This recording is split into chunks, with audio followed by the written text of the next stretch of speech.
on News Hour tonight. Adamawa flood survivors recount losses, get government aid. Southern Katsina violence sparks demand for special forces. NDLA nabbed Lagos pastor in cross-border drug bust. And on the foreign scene, Mali junta detains 20 soldiers over coup plot. Hello, good evening and welcome to News Hour on Trust TV. I am Dorcas Yakubuzala. We begin the news in Adamawa State, where victims of the recent floods, which claimed 29 lives, are still struggling to recover from the devastation, despite receiving relief materials from the government. The state's deputy governor led a delegation to various distribution centers, where over 4,000 households received assistance. Trust TV's Gibson Sawadigo completes the report.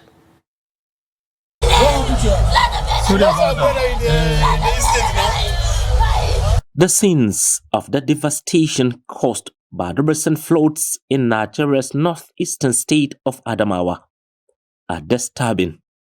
The state government confirmed that 29 people lost their lives due to the floods. Surviving victims are working to rebuild their lives, but the scale of the damage is difficult to forget. I need help from government concerning my shop, because I have damages in my shop now, more than 10 million. To alleviate the impact of the floods, the state government has begun distributing relief materials to over 4,000 households at designated centers. Today we are here as promised with relief materials. We are here today, and on this site we are standing, we will be attending to 1,020 people. For now, we just flagged off with 500 people. Immediately they pack their kaya or their things, we'll have another batch of 500 people. And at the end of today, we are hoping that 1,020 people will pick food relief materials from this school where we are standing.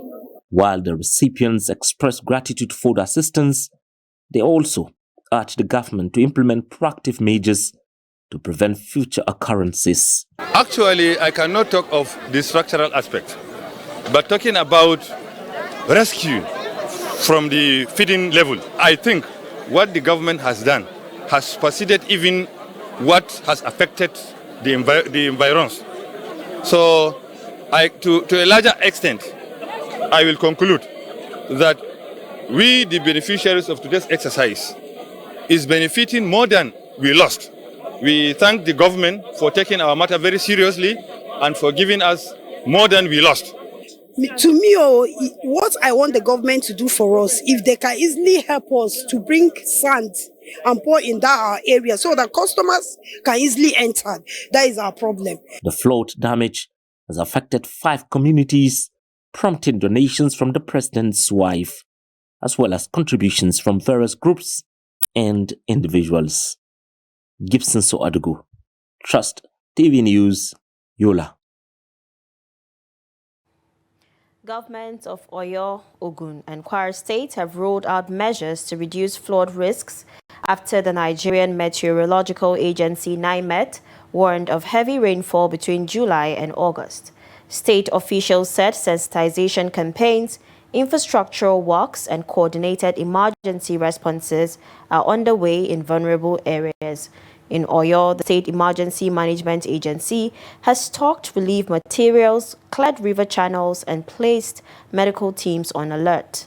Ogun State Environment Ministry has been desilting waterways, dredging rivers, and building drainage channels, reducing flood duration in some communities. In Kwara, authorities are dredging the Asa River, clearing drains, and relocating residents from high-risk zones. The public has been advised to avoid movements during heavy rain and unplug appliances to prevent power surges. The National Emergency Management Agency (NEMA) has held stakeholder meetings across high-risk local councils. Now talking security, members of the local security watch corps, vigilantes and residents of Uki village in Dusama local government area have captured a suspected bandit during a broad daylight attack on their community. The suspected bandit in the viral video mentioned the mastermind of the attack, whom he said is from the community and simply identified as Master One. He also confessed to have participated in several attacks on Kuki town and other neighboring communities in Dusama local government area.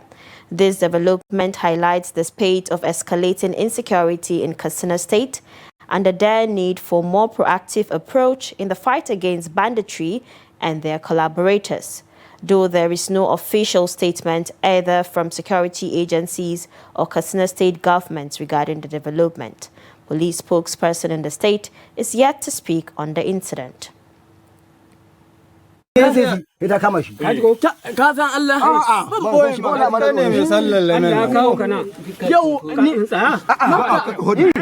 it easy with me. I will tell you all that are involved in this problem. The mastermind who initiated and invited us to strike this village is Master One. He is one of you. I can't move. Just take it easy. Take it easy, please. I will cooperate with you. Be kind to me. I have my masters, and I will tell you everything about it, please.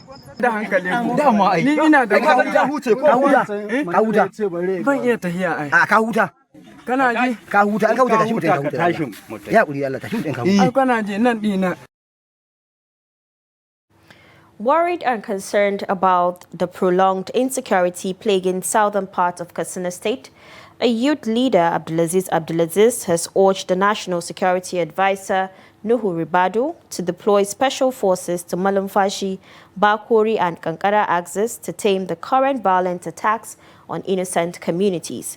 The Malumfashi-born youth leader made the plea in an open letter to the NSA, saying a focused, time-bound, and well-coordinated military presence will no doubt dislodge the bandits and also restore peace and stability to the area.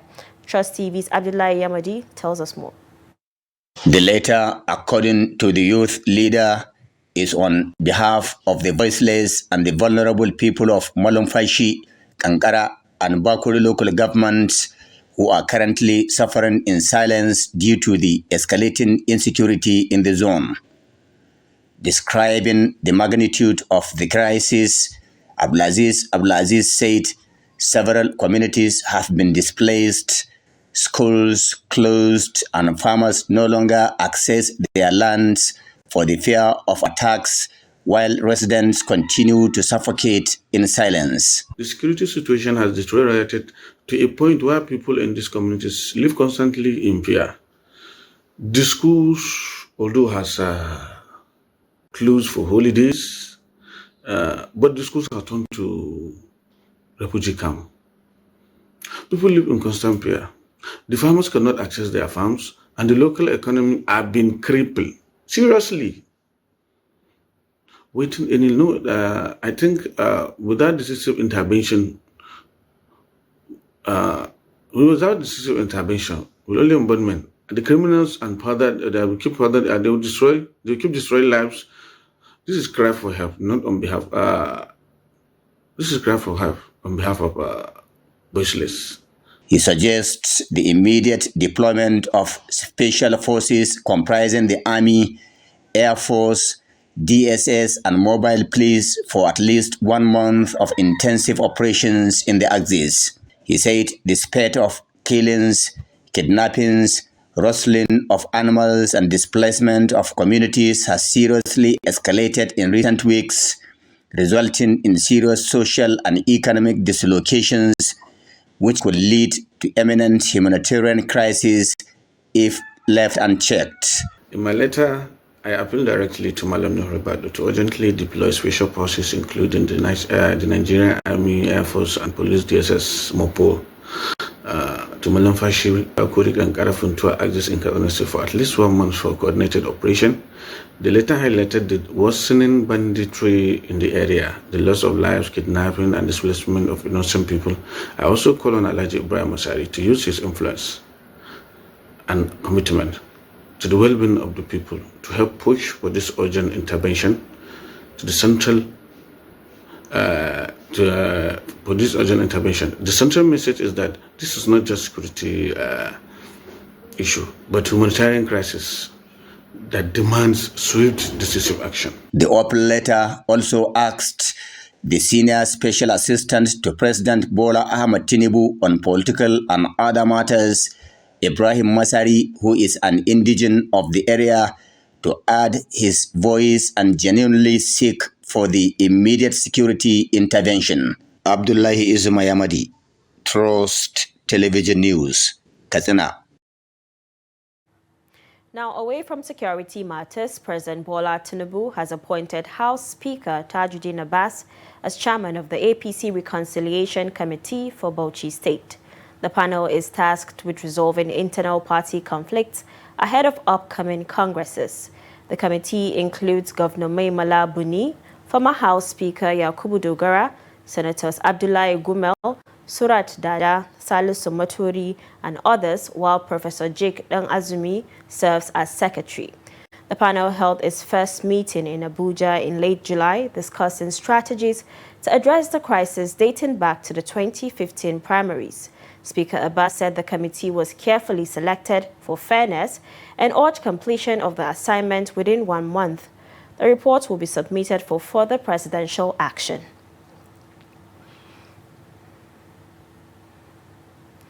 The Rivers State chapter of the All Progressives Congress APC has rejected plans by the state electoral body to hold local government elections on August 30th, warning it could disenfranchise voters and breach a Supreme Court ruling requiring updated registers.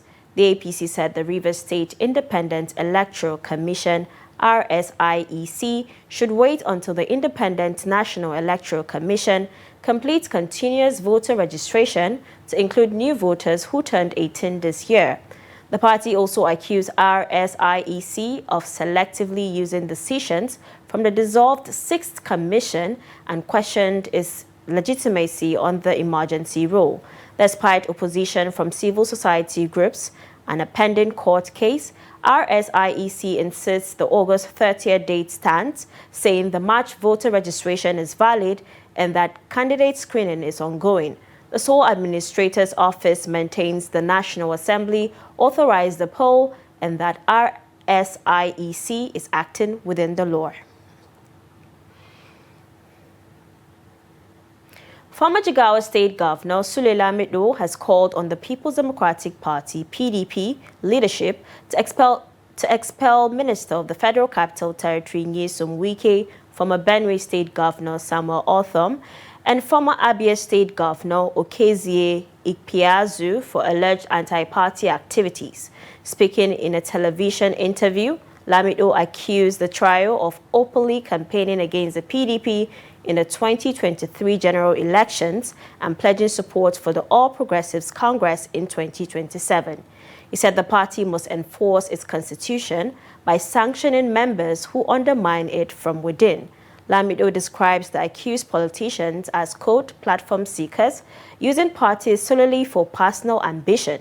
He warned that the PDP's tolerance of such conduct for over 18 months had emboldened defiance and vowed to boycott the party's Board of Trustees meetings until disciplinary action is taken.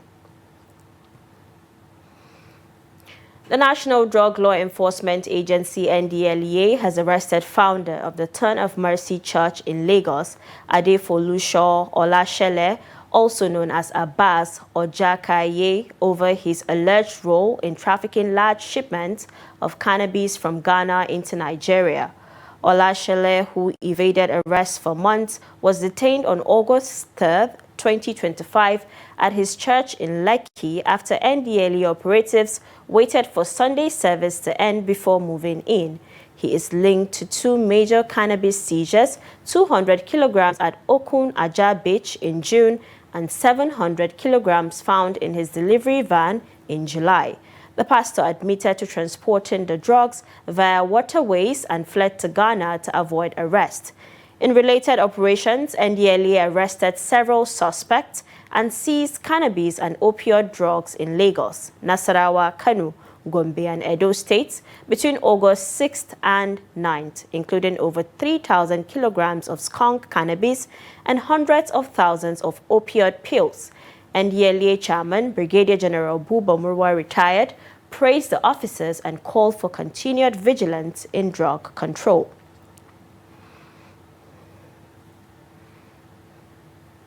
Still on the activities of the NDLA, the National Drug Law Enforcement Agency in Kano State has arrested Faisal Yusuf Umar, 23, a suspected notorious drug dealer in Fagge local government area. According to the agency's spokesperson, Sadiq Muhammad Maigatari, the arrest followed a surveillance operation triggered by community complaints. On July 18th, operatives raided the suspect's residence in Dandali, recovering 40 bottles of Benylin with codeine and cash totaling 204,000 naira. The state strategic commander Abubakar Idris Ahmed said the arrest highlights NDLA's commitments to combating drug trafficking and abuse in Kano. He called for community cooperation in reporting suspicious activities to help eradicate drug-related crimes.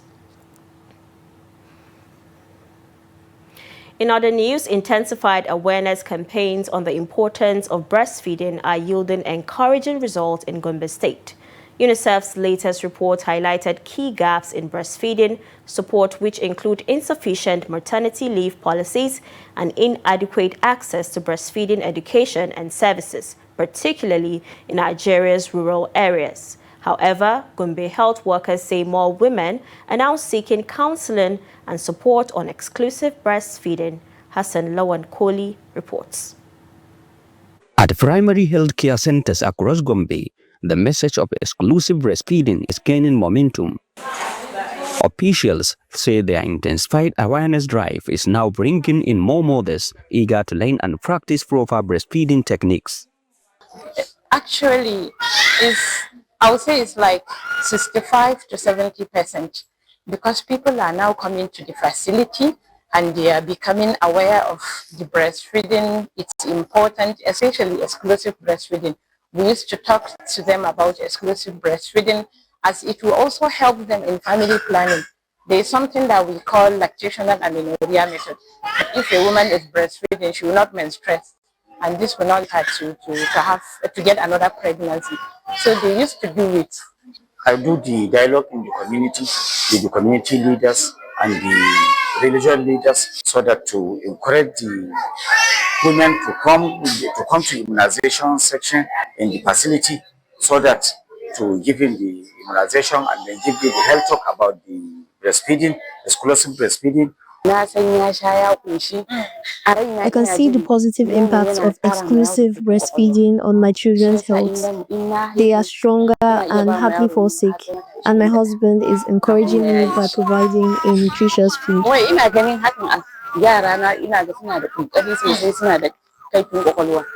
Exclusive breastfeeding for the first 6 months of child's life is known to improve immunity, reduce malnutrition, and strengthen mother-child bonds. With the increased interest from mothers, health officials in Gombe say they are determined to sustain the momentum and work towards healthier future generation. According to United Nations Children and Education Fund (UNICEF), only 7 states offer the recommended 24 weeks of paid maternity leave, and many women return to work without the necessary support to continue breastfeeding in Nigeria. Hassan Koli, Trust TV News, Gombe. This is News Hour on Trust TV. Coming up ahead. Eco-friendly shift in Gombe as motorcycle riders turn to electric bikes. This and many more when we return. To stay with us.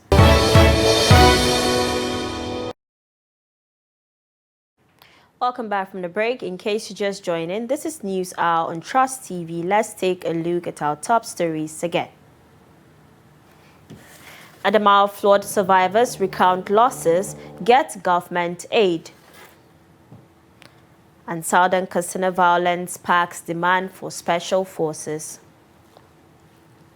Now moving on to more stories. Years after abandoning the project, residents of Kabala West are still reminding Kaduna State government to complete the road project in order to improve their condition of livelihood.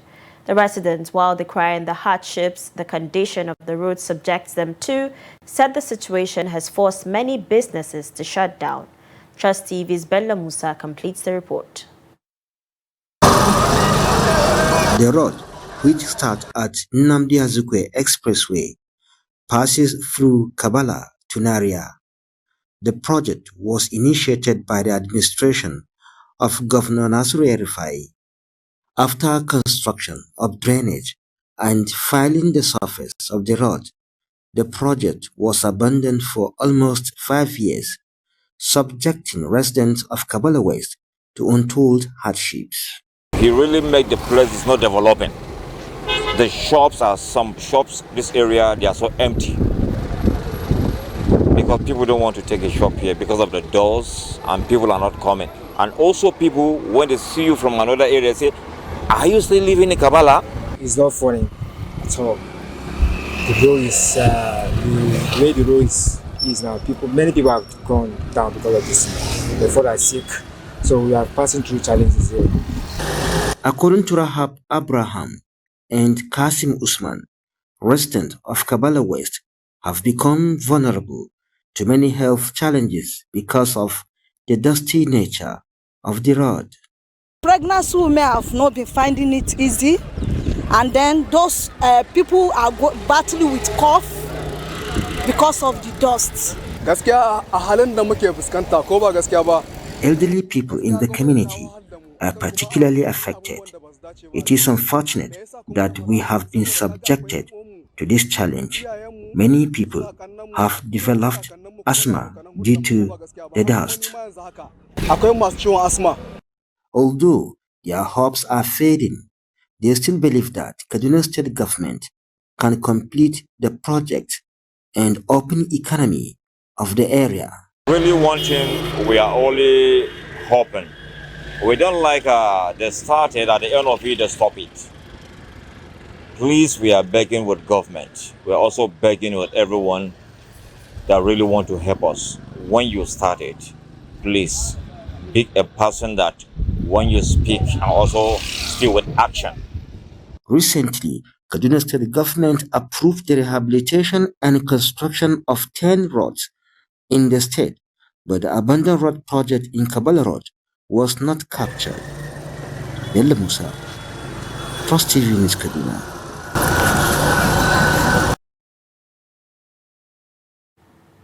Now, in what could signal a new phase of Gombe's transportation sector, commercial motorcycle riders in the state are beginning to adopt electric model.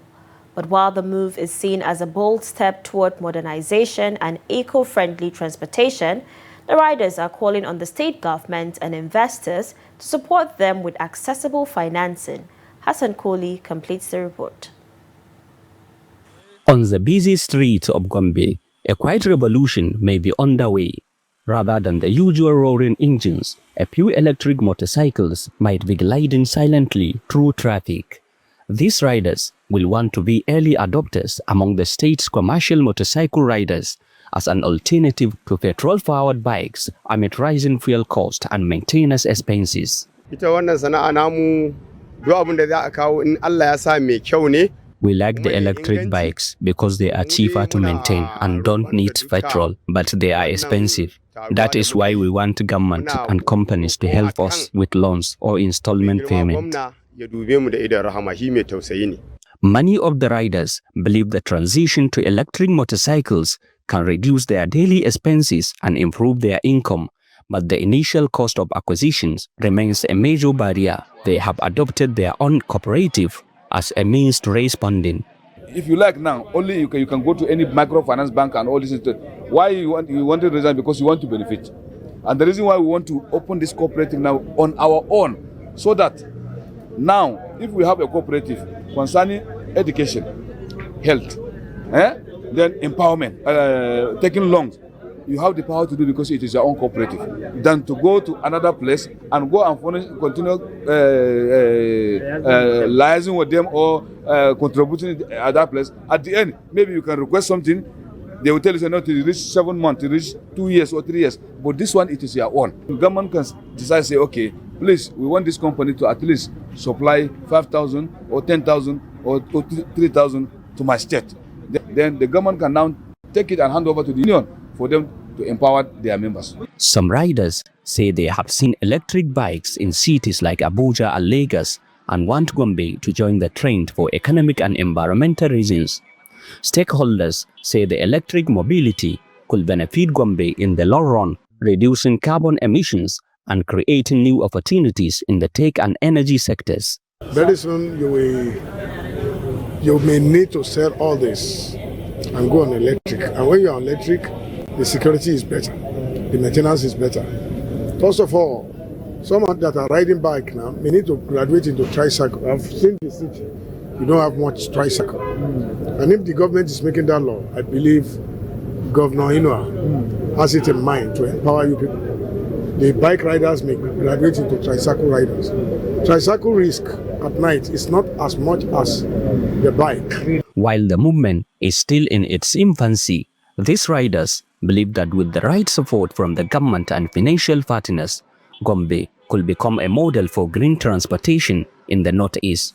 Hassan Koli, Trust TV News, Gombe. In other news, as long-term holidays begin, Nigerian parents, especially mothers, are coming up with different creative activities to engage their kids while still managing work. Some parents in Lagos share their thoughts on how they are coping with their kids during this long vacation. Victoria Tokolo's report is presented from our studios. Long-term holidays are often the most exciting time for children, filled with play and fun. But for many parents, it can also be a challenging period.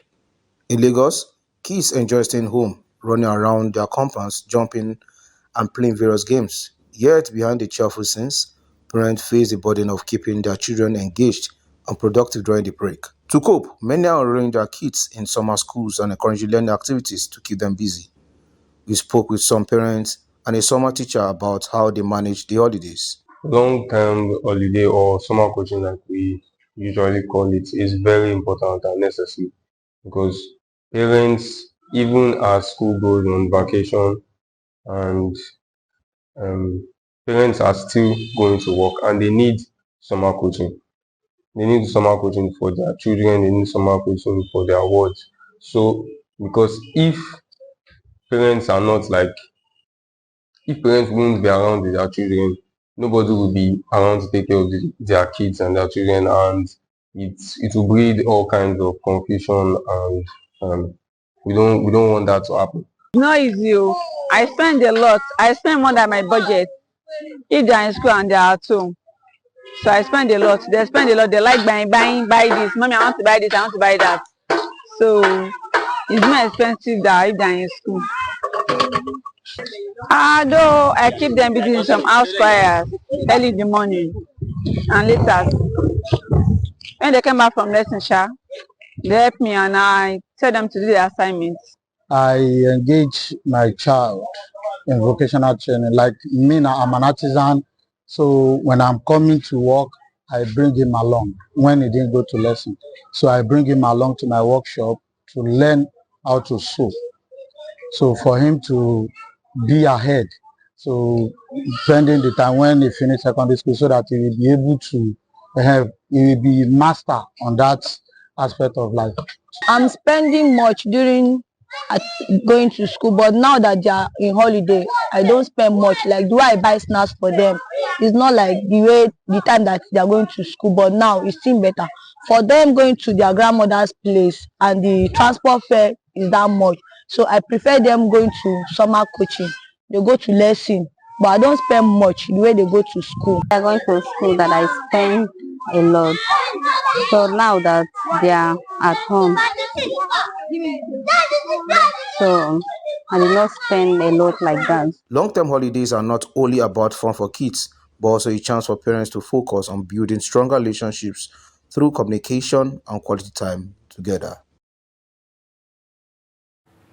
The Academic Staff Union of Universities, ASUU, has warned the federal and state government to address a long-standing issue in the nation's public universities to avert another industrial crisis.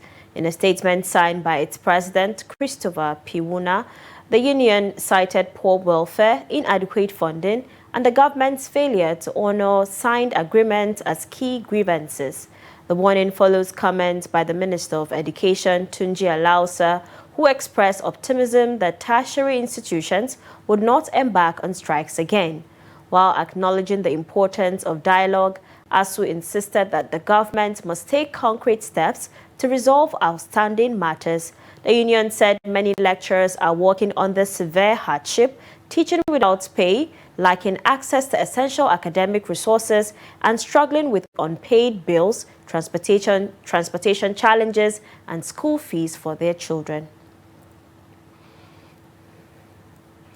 The Zamfara State Cyprus Student Association is calling on Governor Dauda Lawal to settle the over $1 billion debt of tuition fees, accommodation, resident permits, and feeding of 88 Cyprus students to enable them to complete their semesters and receive their certificates. They made the appeal while briefing journalists in Gusau, the state capital, about the conditions of the students and the state of their academic sojourn in Cyprus. The report. The parents, the student union, and the Zamfara Ulama Consultative Council expressed hope that the state government and the international university will resolve all pending issues to secure the future of the affected students. The parents and guidance of the stranded students want urgent and immediate intervention of the state government on the issues as affected students are hiding to work to pay for their accommodations.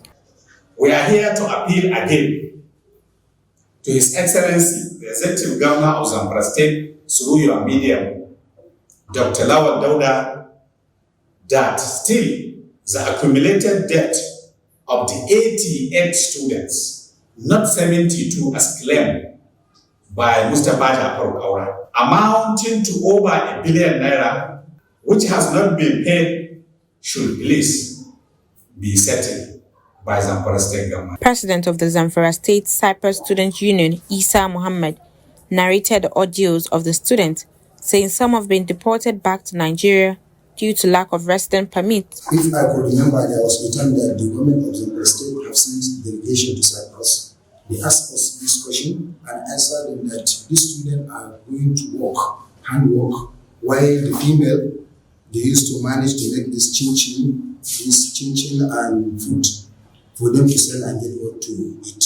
But the things that surprised me is that the government of the, when that delegation come back to Nigeria, the report that we had, they told the governor of the state, they told him that all the students now are millionaires, they have money because they are working.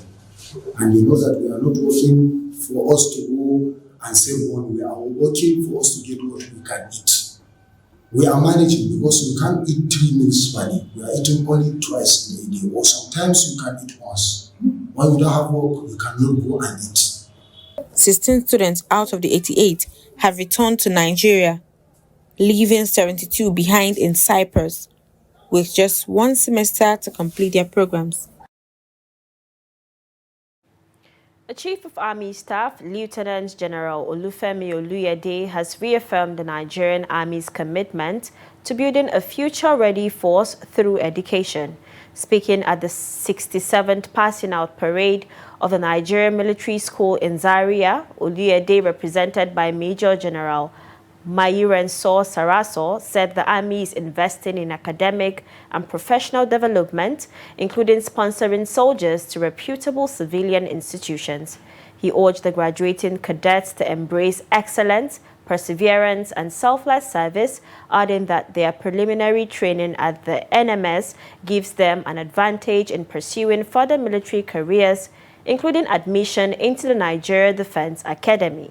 Oluyede stressed his command's philosophy of readiness, operational effectiveness, sound administration, and strong stakeholder cooperation with a soldier-first approach that prioritizes welfare and morale.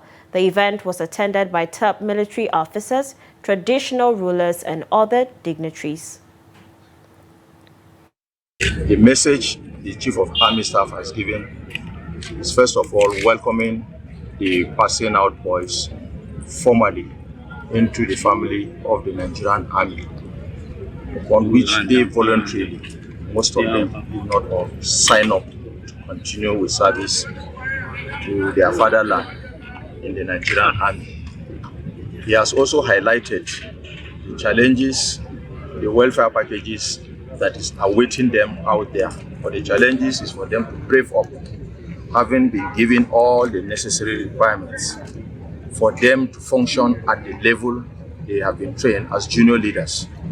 While for the welfare packages, they are all designed, several others that have been mentioned, ranging from the accommodation arrangement, other insurance packages, and several others, which are all geared towards making them to concentrate fully on the tasks they are going to face in the field, instead of being distracted by other personal family issues. So that is just the message, and we welcome them and wish them all the best, even as they come to join us. And now on a tragic incident, hoodlums reportedly carrying cutlasses have injured a truck driver, Lami Yunusa, at Ogi Junction in the Okigwe local government area of Imo State. The hoodlums reportedly set the truck ablaze during the incident. The chairman of the National Union of Road Transport Workers, NURTW, heavy truck in Okigwe, Dahiru Musa Raza, confirmed the incident on Sunday. The latest incident came barely 2 months after 2 drivers were killed and a truck was burned around the same Ogi Junction.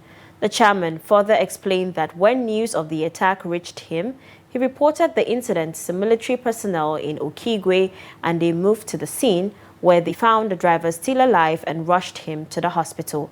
Raza added that the day after the incident, the injured driver was moved to Dala Orthopedic in Kano, where he is currently receiving treatment. The NURTW chairman also said he had reported the incident to police in Okigwe. The spokesperson of Imo State Police Command, Henry Okoye, said he is yet to be briefed on the incident, but will contact the DPO of the area to find out about the attack. Former Nigerian ambassador to Iran, Kazakhstan, Abubakar Chika, and his counterpart to Sudan and United Nations, Suleiman Dahiru, criticized President Bola Tinubu's administration of delaying the appointments of career and political ambassadors to represent the country.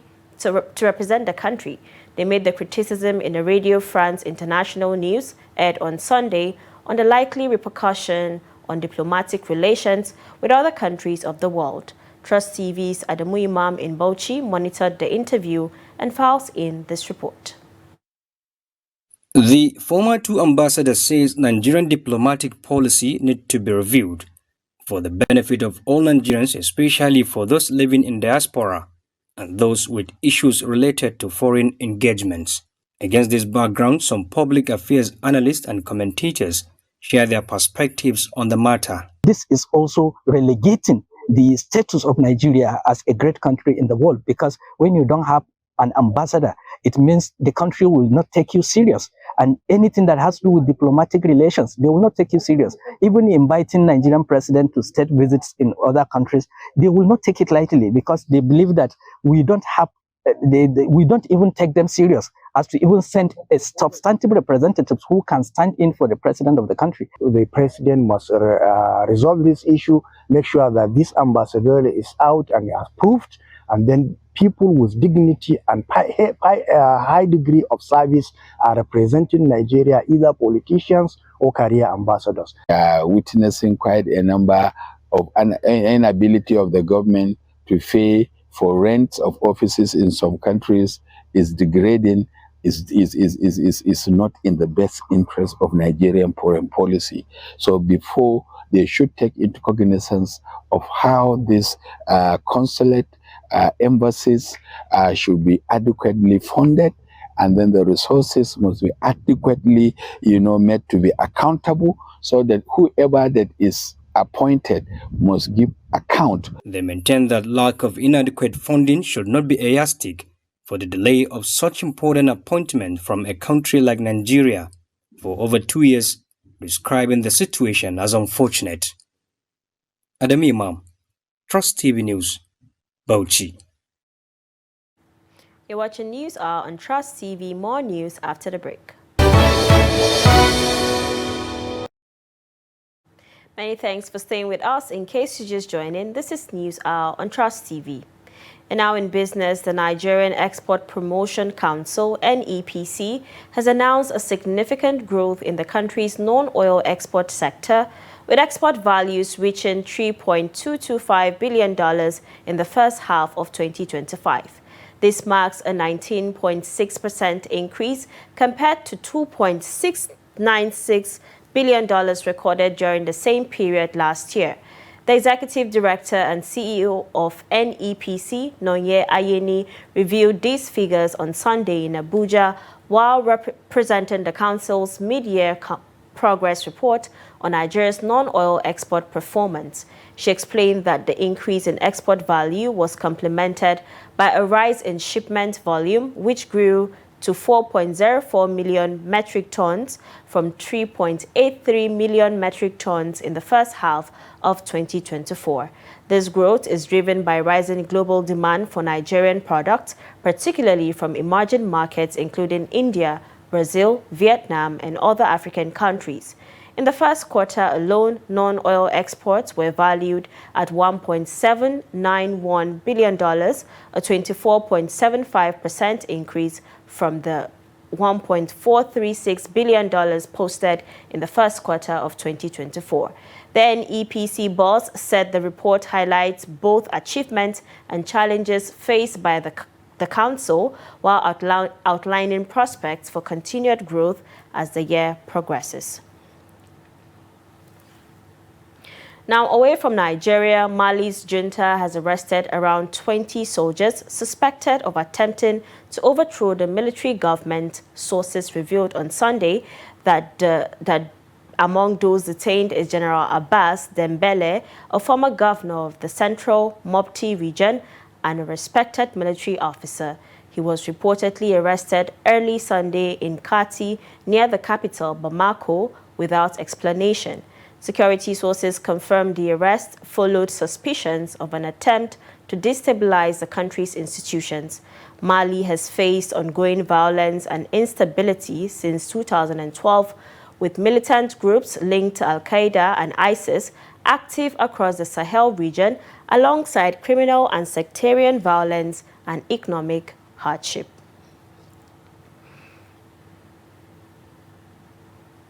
Thousands of people have marched through the streets of Abidjan to oppose President Alassane Ouattara's decision to seek a fourth term in office.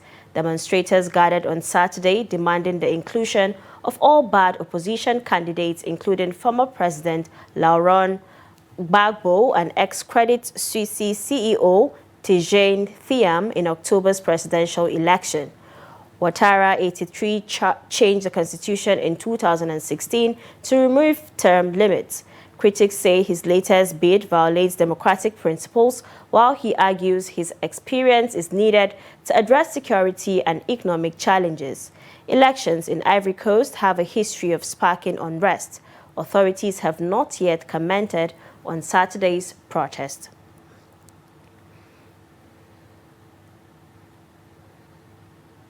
More than 600 pilgrims in Iraq were briefly hospitalized with respiratory issues after inhaling chlorine gas from a leak at a water treatment station, officials confirmed Sunday.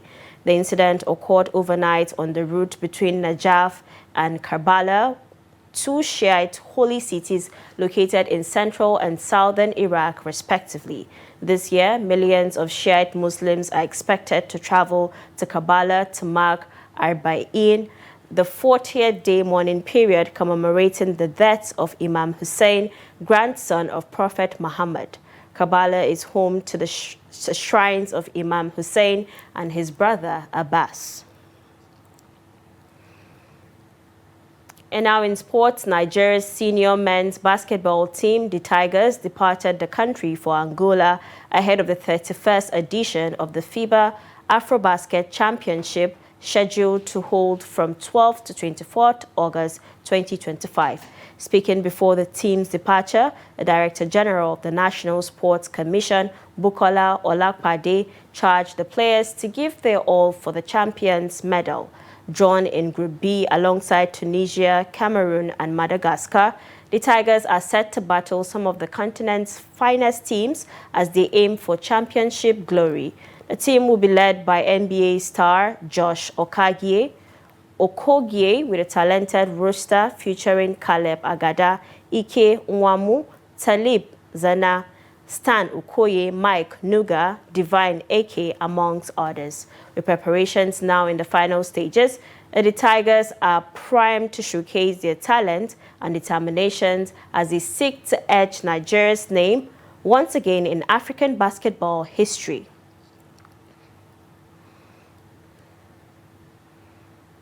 After missing the qualification mark for the Tokyo 2025 World Championships during the national trials in Lagos, the Athletics Federation of Nigeria, AFN, is regrouping for another attempt in Accra, Ghana. Both the men's 4x100 meters and 4x400 meters relay teams fell short of the required standard in Lagos. Meanwhile, the women's relay hopes were dashed entirely as the AFN could not assemble teams for either the 4x100 meters or 4x400 meters event due to the low turnout of foreign-based athletes. The absence of key sprinters proved costly, leaving the federation with no competitive women's relay squad. With the Lagos opportunity gone, the AFN is now racing against time to secure tickets for its relay teams. The Athletics Championships in Accra is scheduled for August 13th to 17th. And that's a wrap on News Hour. Do not forget to follow us across all social media platforms for more programs, news, and documentaries. My name is Dorcas Yakubuzala. Good night.